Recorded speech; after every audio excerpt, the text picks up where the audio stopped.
Continue to follow breaking news this morning in the disappearance of Nancy Guthrie. A person of interest was detained, questioned, and then released overnight. Law enforcement sources tell CBS News the Pima County Sheriff's Department pulled someone over about 60 miles south of Tucson near the U.S.-Mexico border. That man, speaking to reporters last night, denies any knowledge of the case or even the Guthrie family. It comes after surveillance video was released showing a masked person walking up to Nancy Guthrie's front door.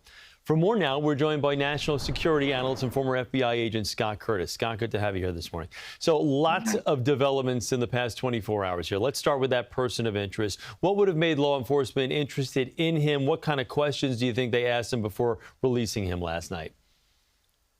Well, somebody pointed law enforcement in his direction there, more than likely based on the release of the video footage from yesterday. And then they probably used some other corroborating information to determine there was enough reasonable suspicion associated with this individual to pull him over and question him to try to confirm or deny his story about where he may have been during the abduction of Nancy Guthrie. So let's talk about that video that we're seeing on the screen right now and the images. That's the other major development, these newly released surveillance video from right outside Nancy Guthrie's front door.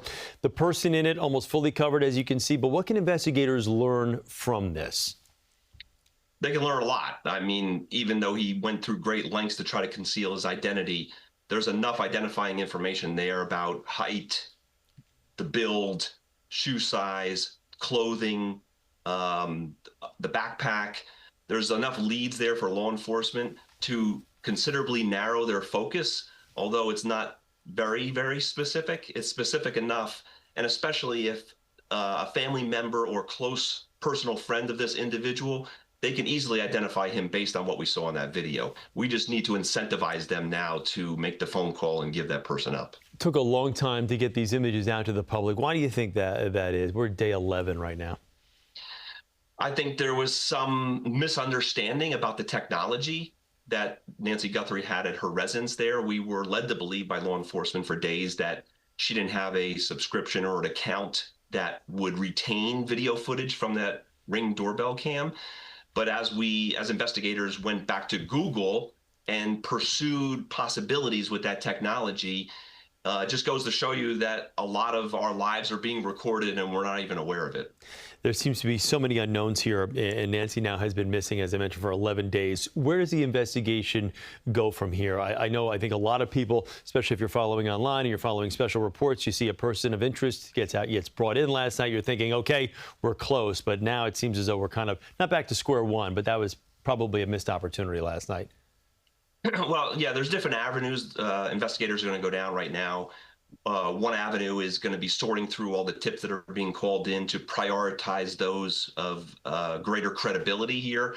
Another avenue is going to be trying to identify, again, some of the branding of some of the clothing and articles that individual had in the video to see if they can narrow down where it may have been purchased in the Tucson area. Some of that stuff looked brand new, in my opinion, not worn at all there. So can they narrow down maybe where it was retailed in the Tucson area? And then they're also gonna take that video footage now and go either back in time or forward in time to see if they can pick that individual up on any other video cameras in commercial establishments in that area. Scott, if I could ask you just your professional opinion here, with what you've seen here for the last 11 days, and a lot's unfolded here, whether it's the reported ransom notes, the lack of communication with these abductors. Now you're seeing the video that was posted yesterday. Look like professionals here or amateurs in your estimation? More on the amateur side of things.